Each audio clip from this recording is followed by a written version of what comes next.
The CMO Confidential podcast is a proud member of the I Hear Everything podcast network. Looking to launch or scale your podcast? I Hear Everything delivers podcast production, growth, and monetization solutions that transform your words into profit. Ready to give your brand a voice? Then visit iheareverything.com.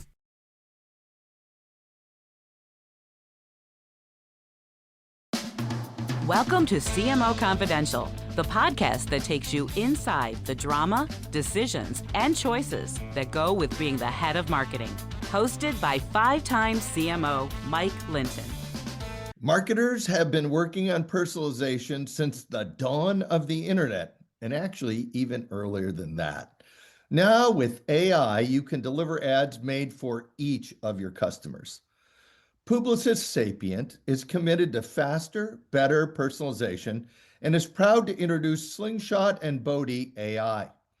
Now, these AI platforms are designed to customize every key touch point and reduce creative timelines from weeks to days.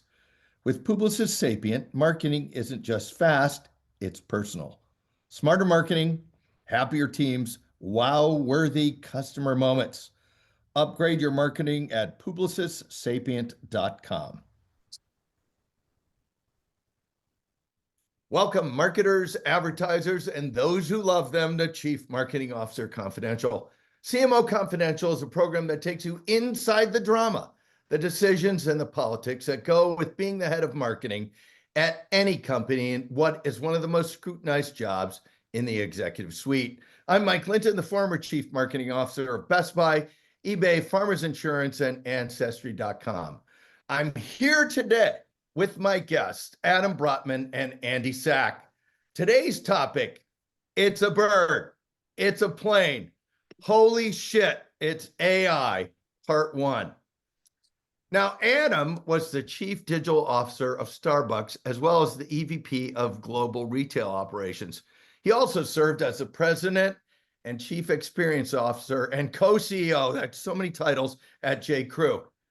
Andy is a managing partner at Keene Capital and the Innovation Arts Group and has had many experiences in the digital and financial world.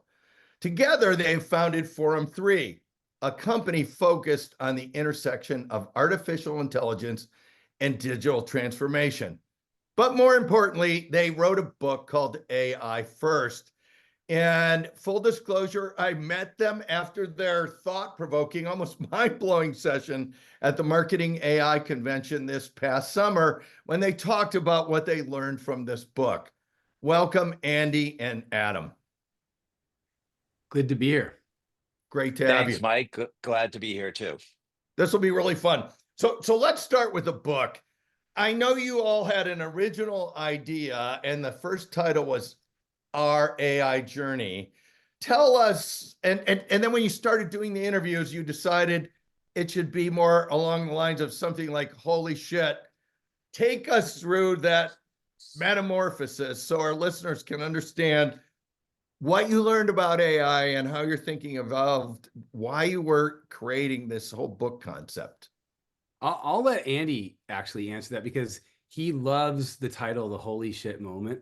And so since you've mentioned it a couple of times, Andy's probably excited to jump in. So Andy, why don't you talk about the evolution of the book and then I'll jump on top. Adam, it's a testament that we're good partners because I was like, oh, I'll take that one.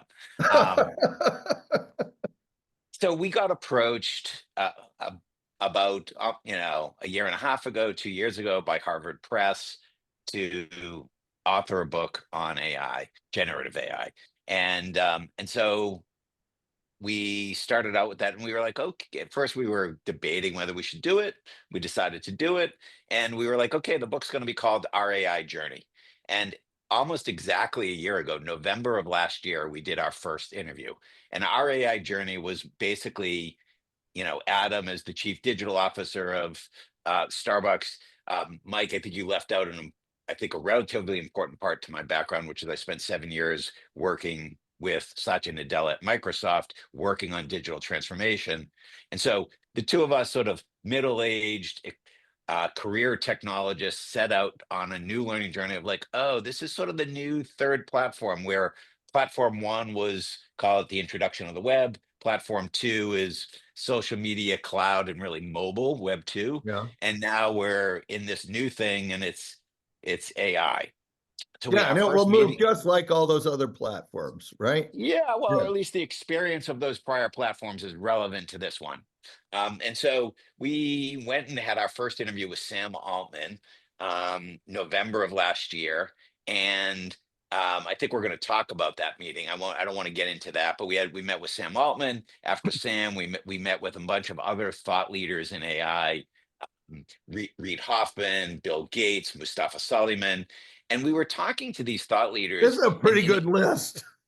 in each case, they would talk about, yeah, this AI thing, it's huge. It's as big as the internet. And they were basically talking to us about their eureka, in what I their eureka moment, my translation, their holy shit moment with AI.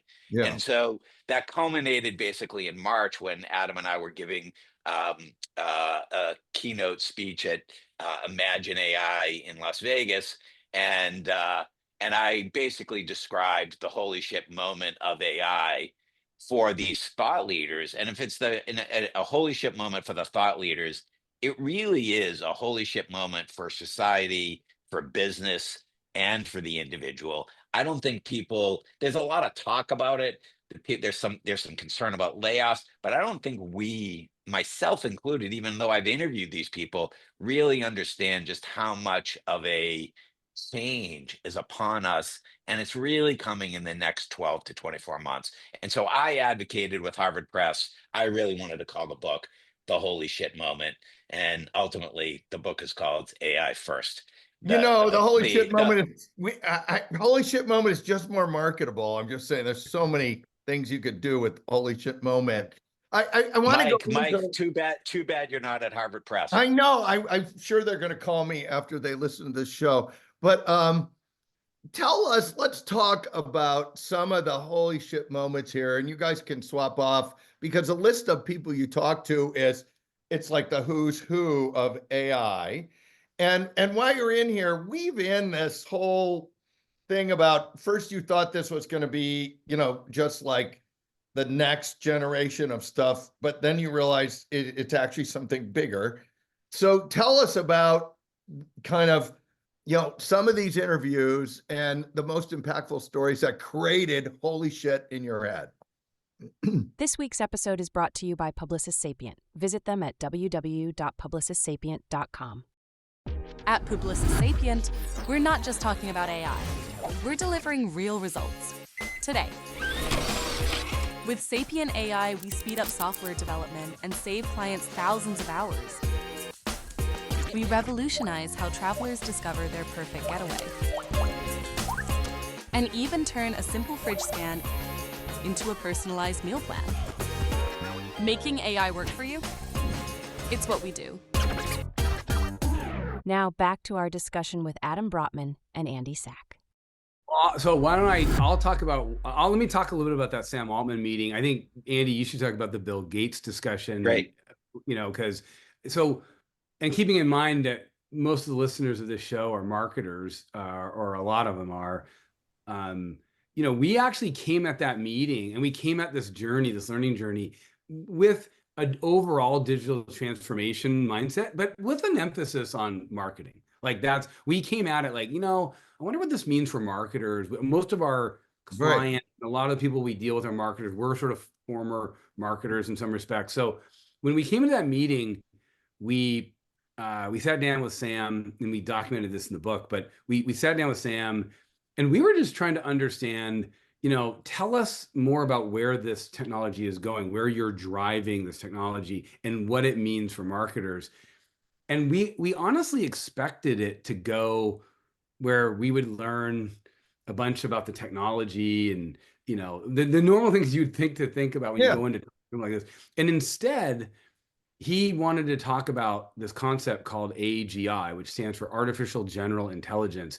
And what that means is if you've achieved AGI, and there's lots of different definitions of it, but for everyone that's listening, just think about like that super intelligence, almost science fiction level of AI that's really what AGI means on some level, where the AI is smarter than almost every expert on every function. Okay.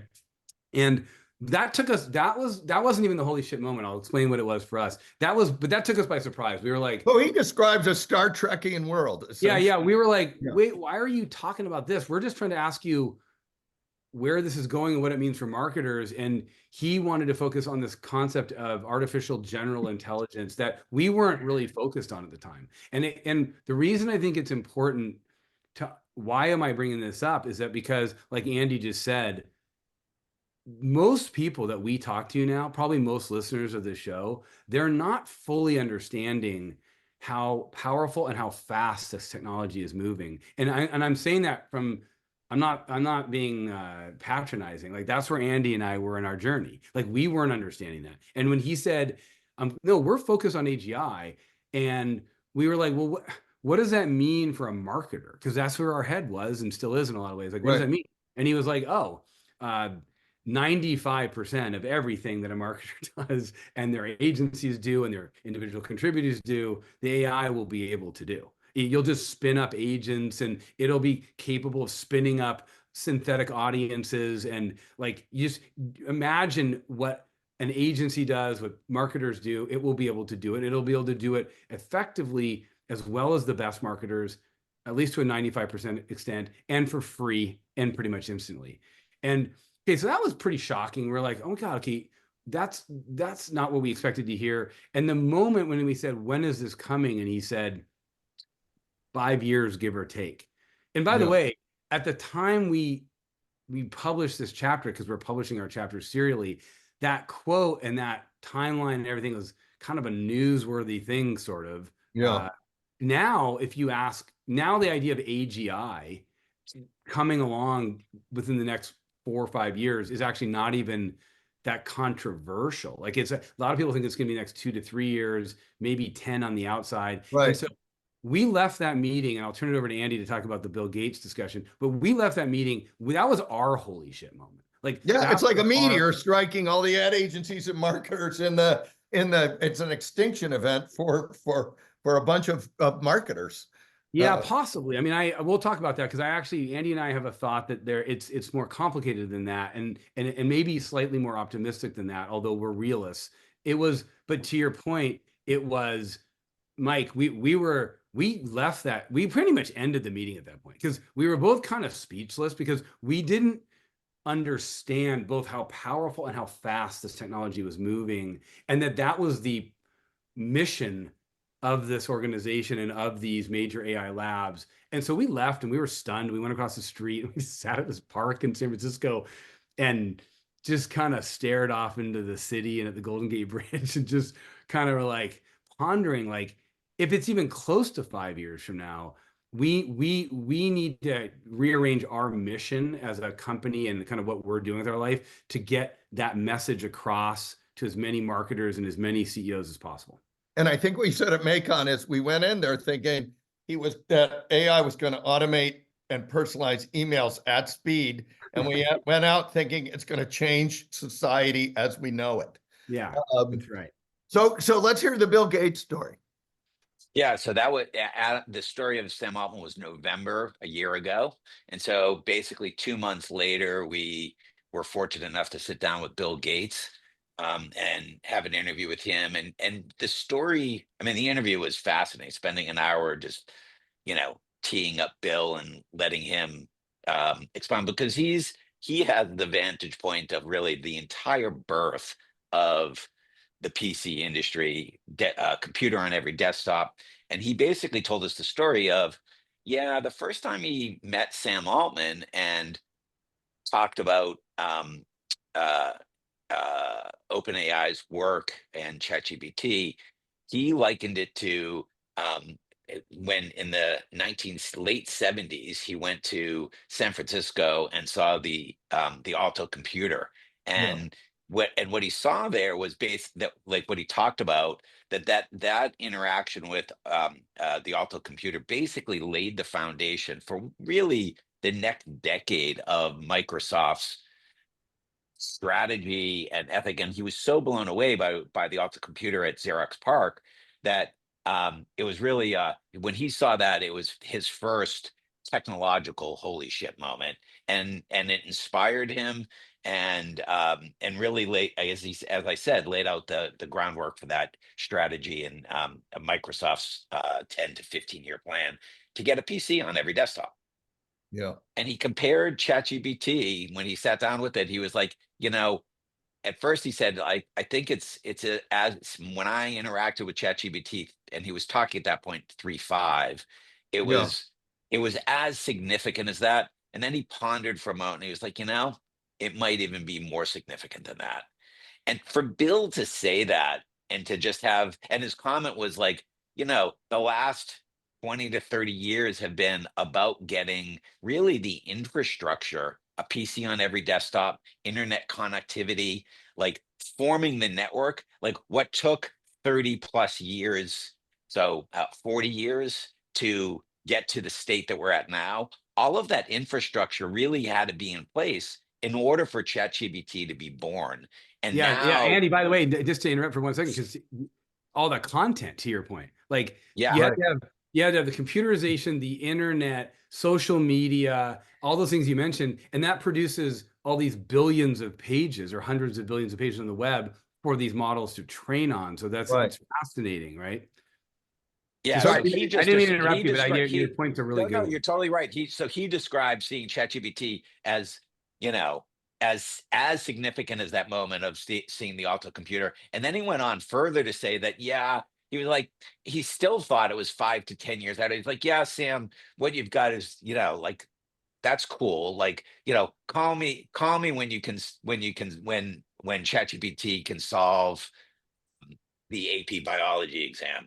Yeah. And in his mind, he was like, oh, like he was still poo-pooing it, and thought that Sam was a good salesman and was out, sort of evangelizing. And he got a call less than 6 months later, and they were like, we'd like to set up that dinner to show you. We have some things to show you. And they basically ChatGPT 4, before it had been released, basically passed the AP biology exam, and got all but one perfect answers, including an essay writing thing. And so it got a 5 on the AP biology exam. And Bill described that as his holy shit moment.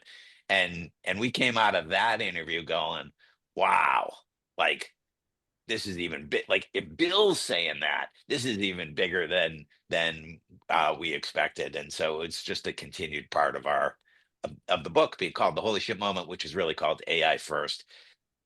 I still like holy shit. And Chat GPT, I guess it was 3.5 then, got to exempt itself from biology 101 in college, since it passed Yes. the AP thing. So I want to go more into the holy shit moment. And what does holy shit actually mean to you, in terms of, you start out by thinking it's going to change marketing, and then you realize, oh my God, it's going to change all of marketing and agencies, and maybe it's going to change the world. Describe what it's going to change, and we can debate that Harvard didn't call it holy shit, but describe what holy shit really looks like in your mind as this thing rolls out over the next 5 years.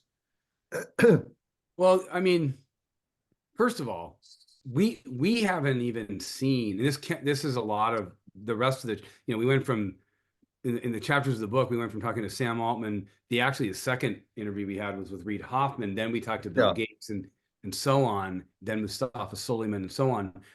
And one of the key arcs of the book of why it was such a holy shit moment, what does it mean, is we've only seen the tip of the iceberg so far. And it's already so crazy, but like, we haven't seen full agents yet, like where the AI you can spin up agents to effectively do work for you and go accomplish goals. And it's not just a chat, it's actually like spinning up a worker, a knowledge worker. Like, what would be an example of an agent you could spin up? Yeah, imagine a real example of an agent you could spin up is, I want you to go, you talk into the AI saying, I want you to go email, call, or text 1,000 of our customers, and I want you to interview them live.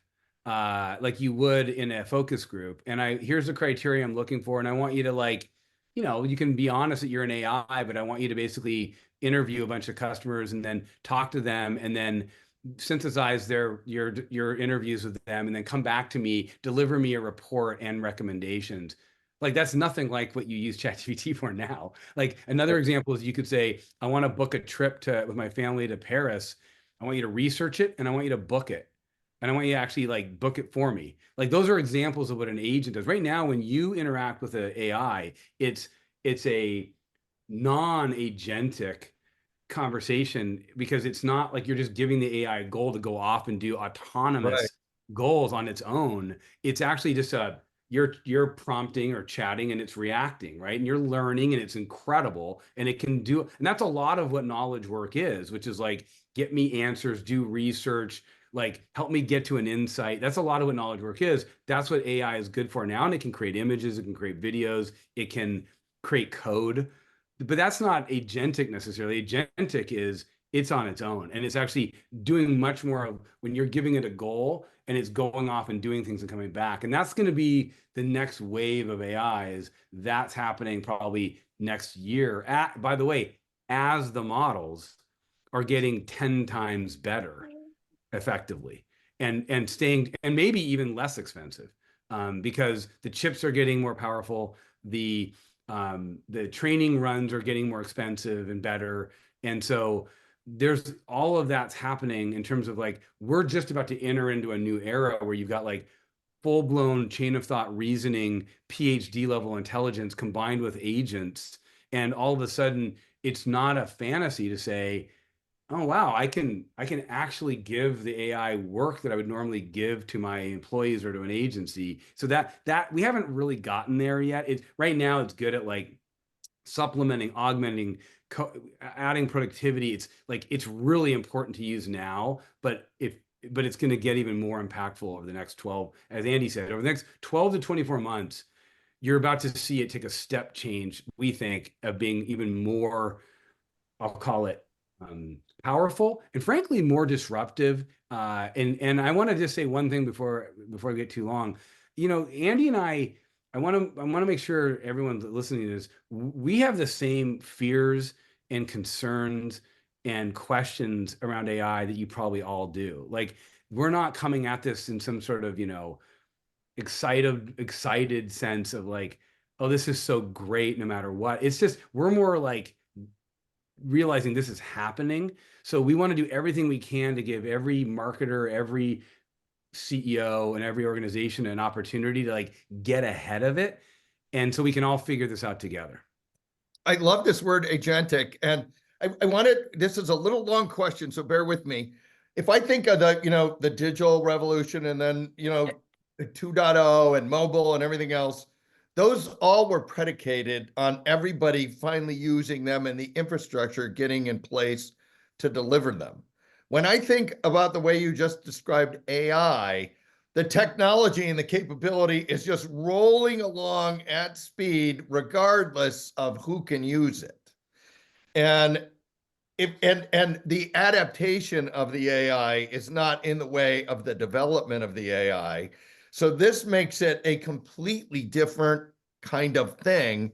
Am I looking at that the right way or not? Mike, you are. I mean, you simplified it, but you are thinking about it. I'm still before I engage fully with this question, I'm still thinking about your examples and Adam's answer. I wanted to add another use case because I think use cases are illustrative to the holy shit moment. And Adam talked about 2 business use cases, but I happened to watch an Eric Schmidt video recently in which he talked about what's going to happen over the next 12 to 18 months, which is basically increased memory in the context window, agents, and text to action.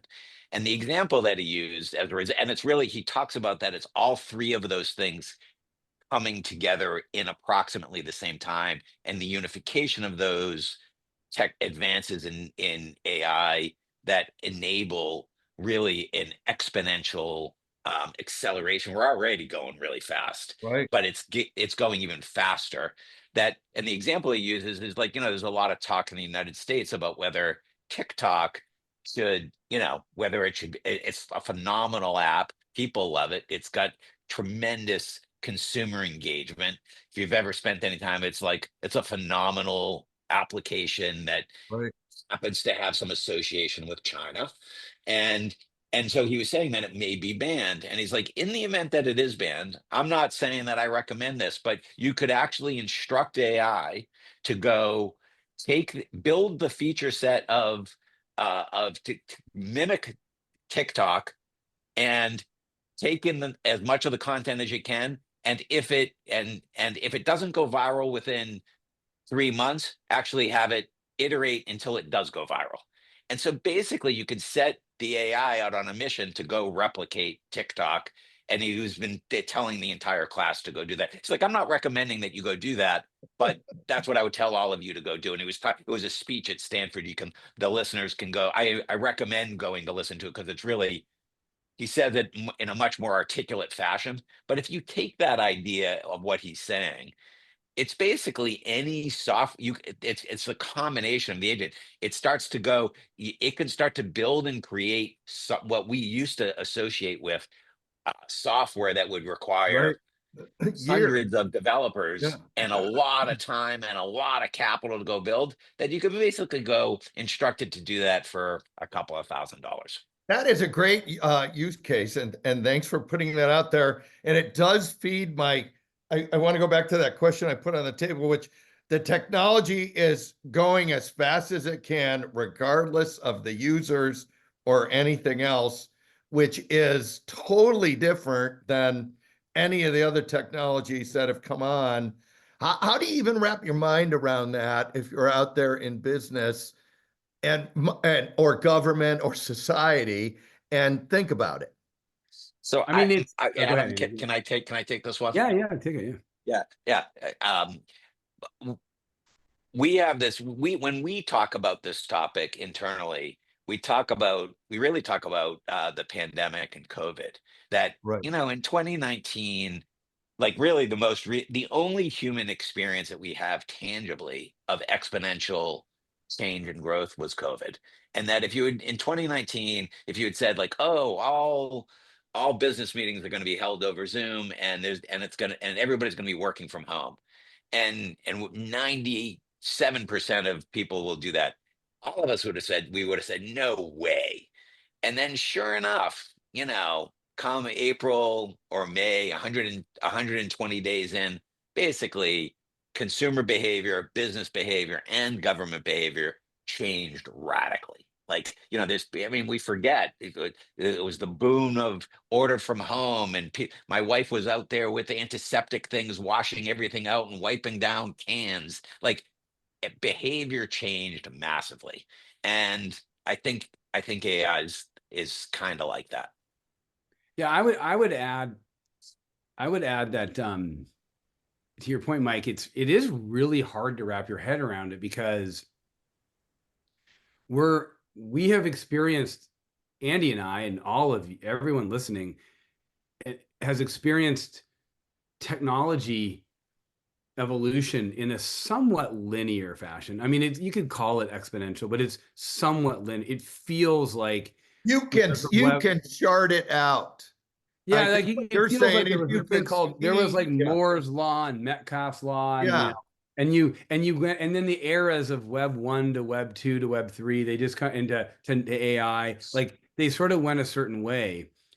I think what we're entering into, and what we're probably entering into, is to Andy's point, going to a place that's not based on the prior pattern and is not linear. So, for example, Andy's TikTok point that he mentioned, which is a great one, like as a marketer, you're used to having to like we were just talking about, like having to like figure out what marketing software solutions are out there, what point solutions, or what in the age of Gen AI, you would call them. You can put math on all this stuff. Well, you call it deterministic software.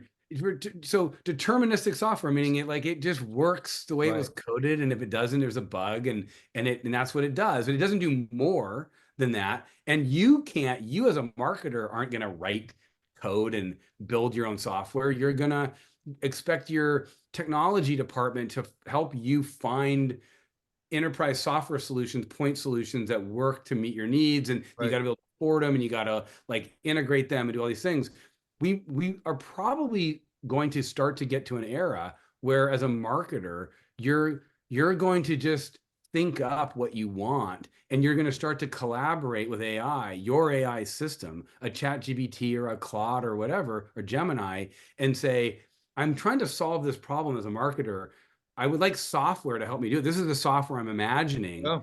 And you help me build it, and it will build it, right? And that's kind of a roll your own enterprise software solution, which is unfathomable. That's not linear, right? That's unfathomable. Not even exponential. It's totally yeah, it's unfathomable, right? So when we were talking to Bill Gates, an interesting side note, but it kind of relates to this, is Bill Gates, we were talking about one of the free features that's just part of the suite of features of OpenAI's Chat GPT, which is this advanced voice mode where it can translate in real time, interruptible, and completely with reasoning and understanding across, I want to say 150 plus languages, if not more. And it's so a real-time universal human-like advanced voice translating feature. Bill was saying 10 years ago, 7 years ago, that would have been a multi-billion-dollar company, just doing that feature. And that feature is just a free feature of OpenAI and coming soon to all the other platforms. And so you're those are sort of paradigm shifts around how to think about the software. So as a marketer, that's what should be on your mind, is it's I not to cut to is this going to take my job, or what does this mean? But you said, how do you wrap your head around it? I actually think, as a marketer, you might want to start. I mean, I would start thinking I'll have to compartmentalize that for a minute. Right now, I should be trying to get educated and literate on what is going on with this thing. Where is it going? What's my company doing to sort of embrace this, so that I can start experimenting with the things that are going to make my job easier?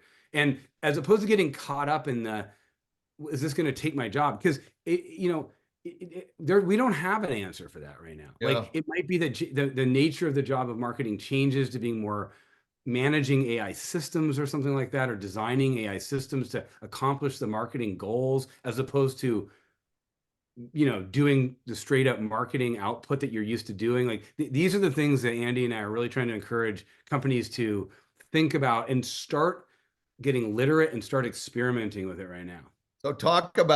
So I'm somewhere between I can use this to write legal briefs and personalize emails, versus this is going to obliterate humanity. I should be moving as fast as I can in the execution, but thinking bigger, right?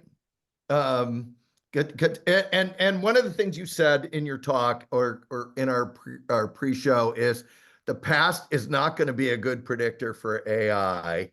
And you also talked about being on the other side, or the far side of the trough. Tell us what that means as you look at AI. And I think you've done a little bit of that already you can't think about this as technology burdened by any adoption or infrastructure. You have to think about it of technology as technology unleashed. Add any color to that you want, and then tell me about the trough. Adam, you want that one? Sure. So on the trough point, my first thought is, we interviewed probably the leading example of a company that has completely adopted an AI first mindset and practice, which is Moderna, the vaccine biotech company. And they went out, they've always wanted to be AI first, even before Chat GPT was a thing. That was a part of their reason for being, was to use technology and AI to help solve some of these biotech questions, so they could help cure diseases and prevent diseases. That's their mission. And they've in a weird way, they've been AI first from the beginning. They went out and sought out the leading AI digital transformation expert in the world, and it's not Andy and I. We aspire to be that, but and it was this guy named Bryce Chalomel who was working at Google, Yeah. who had come from BCG. He lived in France. He was a professor. He wrote books, and then he ultimately led the Google Cloud's AI transformation group,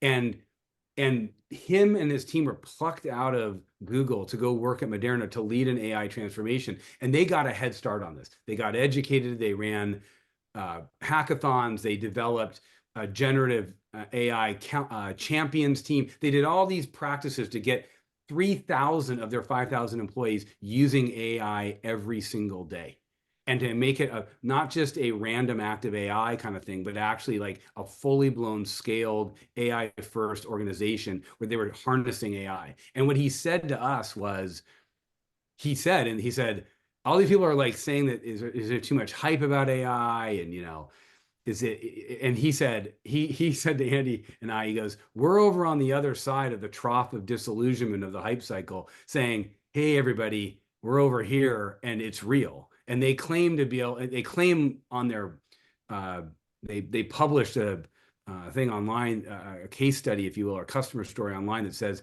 they feel like they can do 5 times the amount of product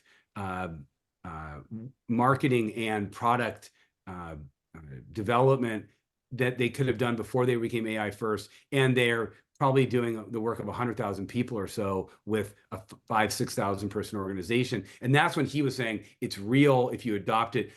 The level of like innovation and productivity gains are real across every function.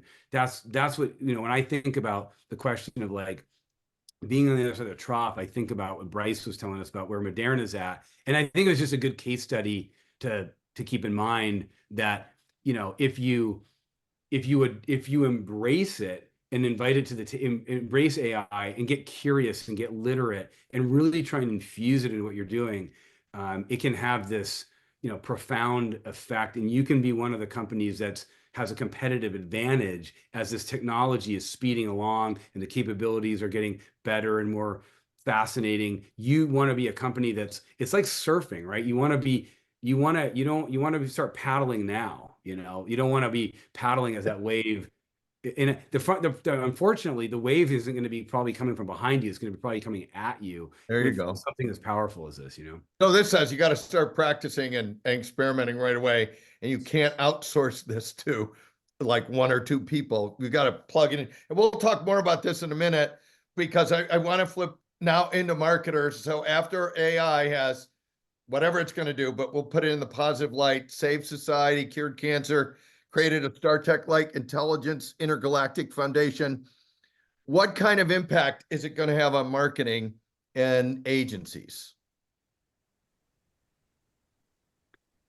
I don't want to do all the talking, but what I'd say is, I think it's going to change the job of marketing. I mean, it's probably going to impact some jobs in marketing. It's going to impact jobs across every function, right? Right. And some functions are going to get impacted more than others. Like there are some functions, and I'm not trying to be whatever, Pollyannish or whatever the right word is about this. Like it's actually like, there's going to be disruption. And, frankly, Andy and I, we're probably not going to be necessary, as I nervously laugh about it, in a few years. Like there's a real, it's like every knowledge work is going to get disrupted. As a marketer, though, I think there's a real opportunity with AI, because this isn't something that like today you can just like spin up an AI marketer that's just going to, and trust me, Andy and I, we're working on a thing called Spock at our company. It's an AI marketing expert platform where we're trying to see if we can create like a great platform to help marketers. Yes, SPOK. And rats, I thought it was. That's okay, but yeah, that's the idea. Yeah. And the idea is it's not easy, right? You don't just go wave a magic wand yet and say, we don't have AGI yet. It's not just as simple as like, hey, do all this stuff for me. And so there's a real opportunity for marketers to get AI literate, to get in the flow and start experimenting, like we said, because I think what's going to happen is that personally, that the job of marketing is going to change. I don't think it's going to eliminate the need. I mean, companies are going to still need to do marketing. In fact, marketing might be more important than ever in the age of AI, with content everywhere and you know, Oh, we think so too, at least yeah. from our show. And we have one show called Will Your Next Best Customer Be an AI Bot? Because if the bots don't find you, customers aren't there running around doing search anymore. Yeah. So, So consumer behavior is going to, Andy, maybe we can talk about that. Like consumer behavior is going to change radically because of this, which means as a marketer, your job is more necessary than ever. But that doesn't mean your job's not going to change. I mean, think about my job as chief digital officer at Starbucks. Like there was no such thing as a chief digital officer when I started, right? right. And it wasn't like the disruption that came from digital meant that people, it just changed the nature of the job. You had to sort of understand how to connect dots differently. And I think that's true now with AI and marketing. I do think it's about getting literate, getting proficient, getting your organization to at least embrace it on some level so that you can experiment with it and then figure out how to make your job better, easier. I've never met a marketer that has all the resources they need. So my guess is that the productivity enhancements that AI give are going to really be a blessing in certain cases. And yes, it will be disruptive. And so I think there's going to be either marketing leaders, marketing individual contributors, and agencies that are going to realize, like, I need to be in that Venn diagram circle that says I'm experimenting with it, I'm literate, and I'm sort of surfing with it. Not somebody who's sort of resisting it. Can I add to that? Yeah, and if you can, also write in agencies. Yeah, so I will. So to the point of like, I'll call it the paradox or contradiction of Sam Altman's quote that 95% of marketing as we know it will be completed by AGI within 5 years' time, approximately. Which would make, whenever we say that, which would make everyone that's listening to this podcast nervous in their and fear driven about their job. So that's like, clench. On the counter to that, if you think about what AI enables, what we talked about just moments ago, it certainly enables a tremendous amount of content, like every aspect of the multimodal, the text, the audio, the visual. Now an explosion of creativity allows content to go through the roof at very low cost. And to the point where synthetic influencers have been born and they're getting millions of followers. Synthetic bands are forming with synthetic music, and they're getting millions of followers. So as you've got that content and explosion of creativity occurring, all of that sort of empowers the marketer, and it raises the need for being smarter and more strategic about marketing in the age of AI, because you need to stand out, even the need for it to stand out and be differentiated about. And oh, by the way, we're in the internet age where the switching costs, like TikTok, Are almost zero. Yeah. They are zero. Like if you're not making an impact within 5 seconds, oh, next channel, please. Like Right. 5 seconds, maybe. So the people that are able to deploy the tools and the creativity in ways, and oh, by the way, the example I used of TikTok and make it viral and making it agenda, the people that understand what's capable, it's much more of a composer. And I actually think that that drives a whole new realm of what it means to be a marketer. To Adam's point, the job of marketing will change. And I'll go further to say that, like, those that can deploy marketing to actually win the game of marketing for their company, which means increased personalization. Ultimately, the message that would resonate with you would be different than the message that would resonate with me. And working with AI to have the right creativity deployed and the systems deployed in a way that it actually drives sales. And from all that, you actually have a lot of talk in the venture industry about the birth of, they extrapolate and go, oh, at some point there'll be an individual person that creates $1 billion company because they just manage AI in a foot. I think we're a long way from that. However, I think you are going to see really powerful creative teams, and And I think it totally affect, like, the definition of what an agency, a marketing agency does. I think AI really puts a test on them, and they're going to need to transform what an agency does. Do I think people still need help in managing all this? Yeah, we talk to business leaders and marketers every day, and they're like, they go, oh, this is a neat tool for creating a blog post, but they really don't understand the tsunami of change that's coming. And they also don't understand, even if they do, they start to understand it. A, it instills fear. B, it's like, where do I even begin? And I think there were real, like in our book, we try to answer that, real steps that you can be taking now, as a marketer, to start understanding for yourself and start planning and instituting change into I your want to business talk about that in a processes. minute, but I want to stay in this and say, look, okay, so if I'm out there and I want to get an AI vendor, or I want to convince my company to do it, how do I even go about evaluating vendors the right way and then telling non-believers or slower adopters how I'm measuring the impact,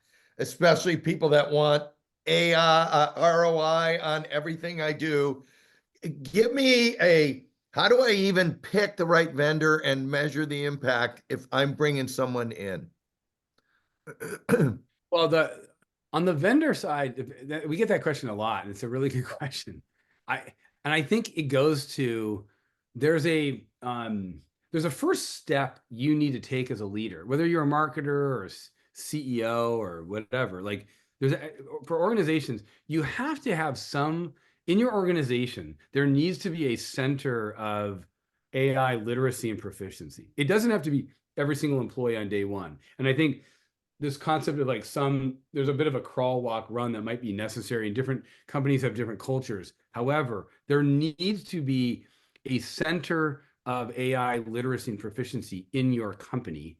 Now, you can call that an AI council, you can call it an AI champions team. It might be one person, it might be a 20-person AI council. The point is, that group or person or persons has to invest at least, a month or two right now, like getting AI literate and proficient. They don't have to become experts, but they need to be like listening to the right podcasts, taking a boot camp, doing a workshop, like understanding enough about the contours of AI and the trajectory of it, and staying abreast of it. So then, for that reason, if you get to that place, which is not that hard, it takes about a month or two, it doesn't take, you don't have to hire Google's AI transformation expert to do it. It could be a part of somebody's job. It could be a part of the CMO's job. It could be a part of the CIO's job. It could be a group of people that are young and old and mixed and passionate about AI. Once they get to a baseline of AI proficiency, it's like riding a bike. All of a sudden you just do it.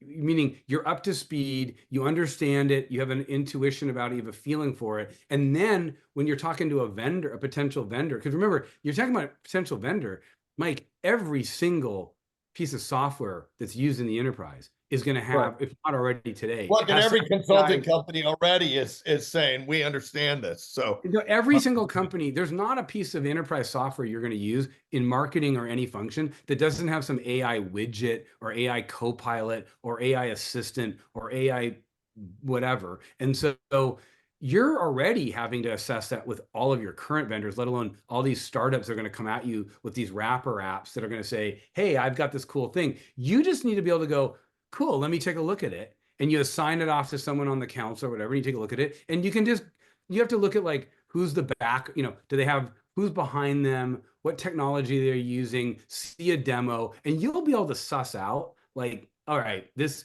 But it is practice due diligence versus, I read a book and I can do this. You can't fake that. But what I'm here to tell you is that it's not like a multi-million-dollar expenditure as a company to get to that point.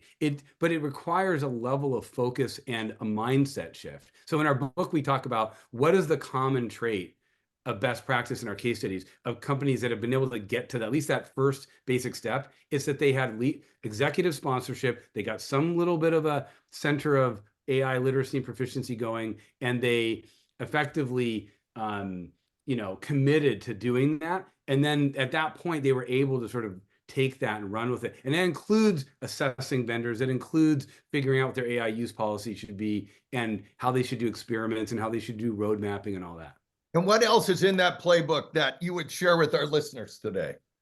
Because I like those 3 steps in the console, but like, yeah, I mean, I mean, Adam just talked about the right. AI console. I mean, step one is at the C-suite level, get proficient yourself, right? Like, so we have a whole, like, this is not AI is not the kind of technology that I think you want to outsource. You can't just hire an agency to go do it for you in the way that you could say Right. social media, etc. So start playing with the tools yourself and come up to speed. And the way we what does that mean? That means get a license to Chat GPT, probably get a license for your team to one of the large language models, and get the employees start moving on their own journey of productivity enhancement. And really what that means is getting through the first 10 hours of use, because we're finding that in general, even still, while it's been the fastest adopted technology in history, the level of use and understanding is low in the business world. And so get proficient, which means understand how to prompt, understand what the tool is capable of, generally get your mind around it. Get a council in place, and then the next thing is the council, as it proliferates, we basically go, okay, like choose one area one or two, but choose one area where you think you can have where it may help your business. And whether that be customer support or some marketing task. And every time, like, executives always ask us, and people look too early for ROI. And I think, Yeah.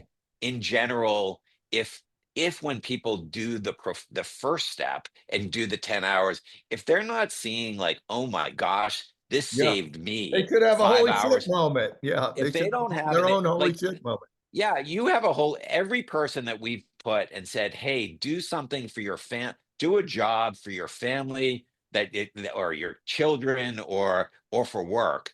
And they try to do that, and they turn to the large language. I'm just using Chat GPT because it's the Yeah. predominant one, but there Right. are others.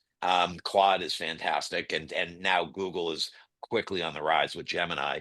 Choose one. We don't care which one, and start to do a job that you want to do. If you don't, everybody has an aha moment as they're doing that. Whoa, look at that response.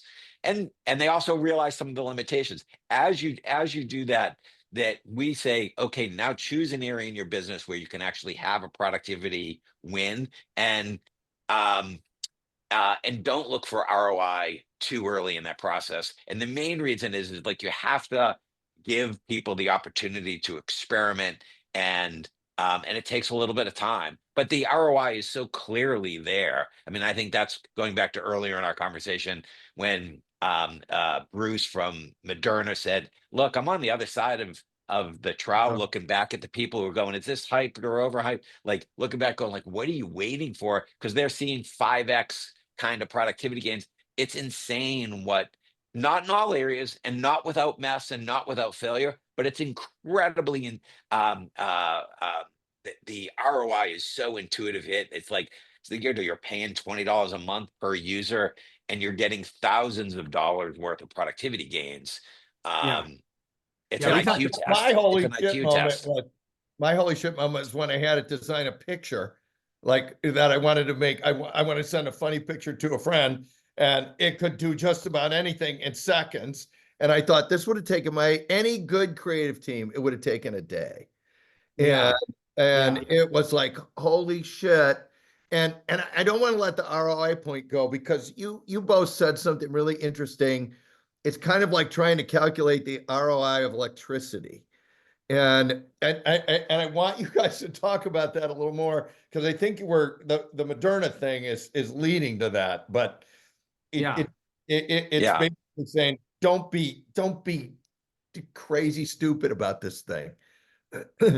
Yeah, we got that. We actually got that quote from Bryce at Moderna when he Totally. said that. Okay. He Yeah, said, that's not our quote, full quote to Bryce. All right. yeah, Well, but to that point, let's talk about ROI. And Andy's right. Like, people are too quick to. So it's funny about the word ROI because, first of all, it doesn't cost you very much to get proficient and to use the actual tools. So, in the strictest sense of the word ROI, it's funny because you're talking about investing, you know, a portion of some people's time to get up to speed on one of the most important, if not the most important technologies that are coming into the world, and spending $25 a month on some enterprise level thing. And if you use it right, you're probably already going to see, and there's studies that have proven this, if you use it right, you're going to see, call it 20+% productivity gains across every function that's using it right. So for starters, the ROI on that, as a strict matter of ROI, is astronomically high. But that's not even like, that's funny. That is like talking about the ROI of electricity or computers, because to Bryce's point, because we're not, when what we're talking about, that's just talking about what you just talked about, making a picture faster. Not that you can't make a picture right now. It's just that you'd have to, the tools and the people and the time. What we're talking about, when Andy and I are talking to our case, we're learning the case studies that we have seen, the 20% to 40% productivity gains that could lead to 10 to 15% EBITDA improvements across an organization, that's actually kind of becoming kind of table stakes to the way we think about ROI. In the book, we talk about a case study of a company called Suzy that actually the CEO got proficient himself, understood, got literate, and right away was like, oh, I can use Chat GPT, in this case, it was Chat GPT, to create an unlock in my sales process. So you start to realize it's not just about productivity, it's about either higher quality output or some unlock of something that was just beyond your reach. And so, like, that's when things get really wild, because in that case study, for example, what he did, and we talked about this in the book, is he actually realized he had all this data. He said, I have all this data. And what he was referring to is that I think he used a sales software program called Gong, I think, and it was transcribing and categorizing every single sales and account management call. His team used Slack, right? So he had all these transcripts, and he was like, wait a minute, I could feed those into, I could sort of jerry rig using Zapier, like feed those into to ChatGPT and into a program that basically I can take my own domain knowledge of what's a good sales call, what's a bad sales call, what's a risk for churn, what's a high propensity to close. He had this in his own mind because he's built this sales organization over years, and he was able to take his own domain knowledge, combine it with the data he had with the transcripts and ChatGPT, and he came up with a sales agent. It's not really, kind of sales bot that would basically take all the calls real time that his sales and account management team was having and create a Slack or Teams or whatever based alert system that would allow him to have a much better rate of close and a much better rate of preventing churn. And he did so without having to like fire a bunch of people or hire a bunch of people. He basically, I think he said he tripled, I think in the book he said, right, Andy, he said he tripled his sales. He tripled his sales without having to add any salespeople, or any account reps, whatever. So it's an example of, you think about the ROI in terms of productivity lift, but a key part for your audience to think about that we've learned is that every company has their own domain knowledge, and that's something that ChatGPT doesn't have as well as you do. So you got to combine that. If you get AI literate and you do the steps we're talking about, you find that you can combine your domain knowledge expertise of your company with the AI, with the data, right? And that's how you get these unlocks, and that's where the real ROI magic comes from. And that's what so there's both this sort of always on productivity lift and profit improvement and throughput improvement, and then there's these breakthroughs that only you'll be able to come out with. And we talked to in our book, our last chapter was with Ethan Mollick, the Wharton professor who's sort of a guru in the space, and he wrote a book called Co-Intelligence. He's incredible follow. He has a blog, he has a book. He's kind of the guy to listen to in a lot of these cases in terms of applied AI for ROI across a number of industries. And we asked him to read our book, and the chapter was, Professor, kind of critique our book. Tell us where we got it right, where we got it wrong.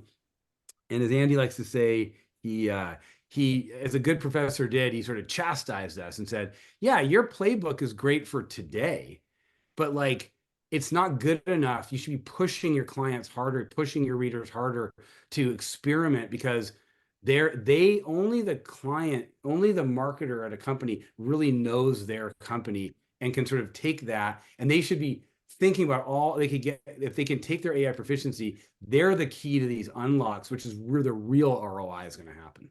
So I think that is a great way to finish this and get to our traditional last question, because we clearly we could talk to both of you for a long time, but we're at time.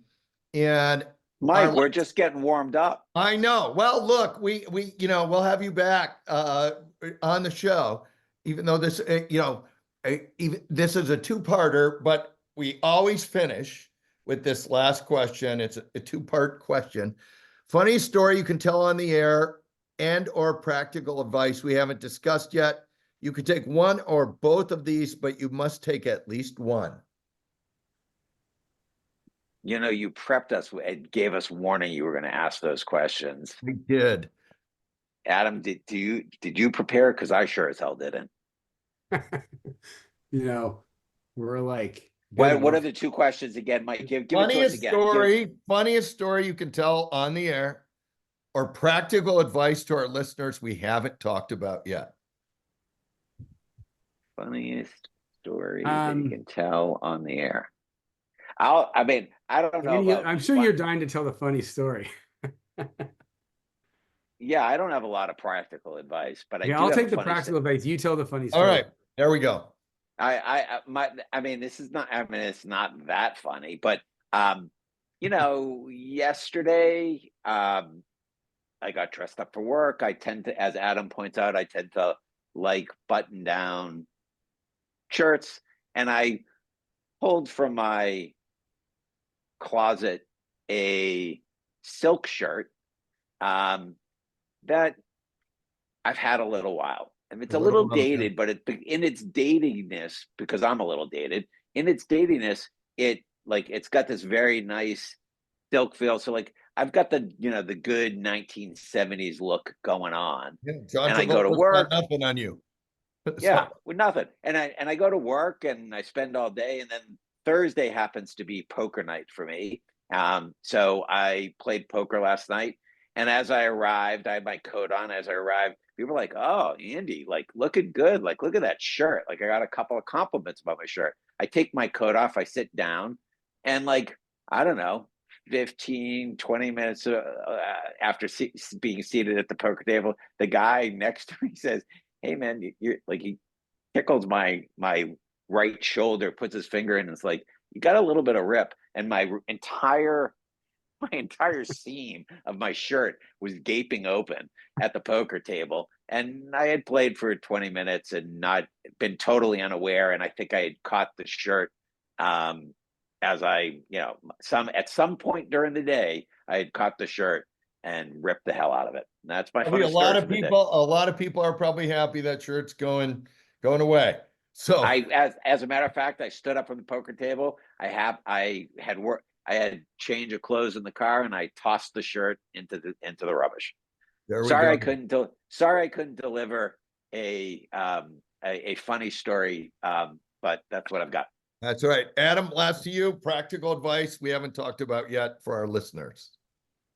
I feel like there's the biggest piece of practical advice that we haven't talked about is it's probably has to do with read our book. Yeah. I was actually going to say, like, my brain is going to, like, there's a notion of being curious about these technologies and not letting the fear and feeling like you're behind, like, stop you.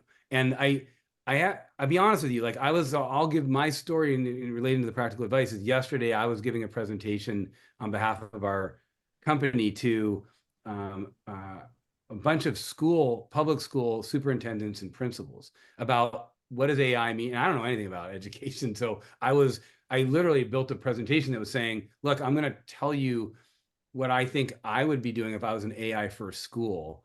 And I think the practical advice that I want to give is that as I was giving this talk, I wasn't sure as I walked in, I'll be vulnerable here. Like, I'm like, I wonder if this is like useful information anymore. Like Andy and I spent all this time studying this stuff and getting up to speed and being in the jet stream. And I walked in thinking, I wonder, like, what if everyone like rolls their eyes and goes, yeah, we know all that already, right? So I put it aside and I wound myself up and I gave my best attempt at a, educational and inspiring and insightful presentation.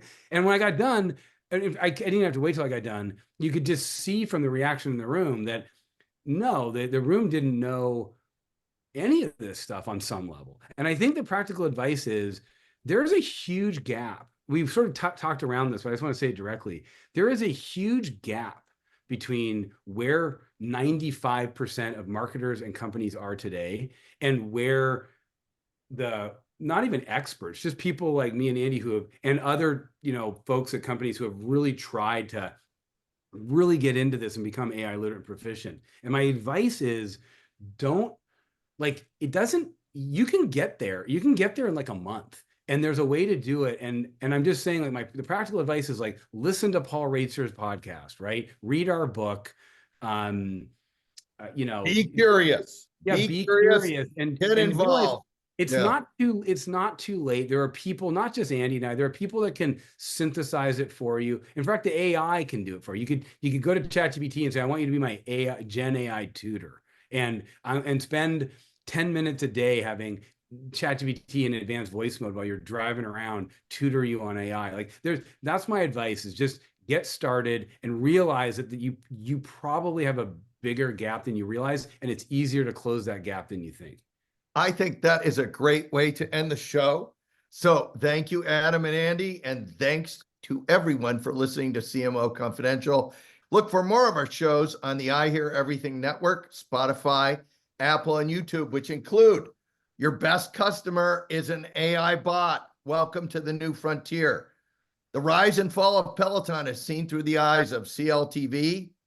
Using AI for anticipation versus reaction, and is AI an extinction event for agencies? Hey, all you marketers, stay safe out there. This is Mike Linton signing off for CMO Confidential. Marketers have been working on personalization since the dawn of the internet, and actually even earlier than that. Now with AI, you can deliver ads made for each of your customers. Publicis Sapient is committed to faster, better personalization and is proud to introduce Slingshot and Bodhi AI. Now, these AI platforms are designed to customize every key touch point and reduce creative timelines from weeks to days. With Publicis Sapient, marketing isn't just fast, it's personal. Smarter marketing, happier teams, wow-worthy customer moments. Upgrade your marketing at publicissapient.com.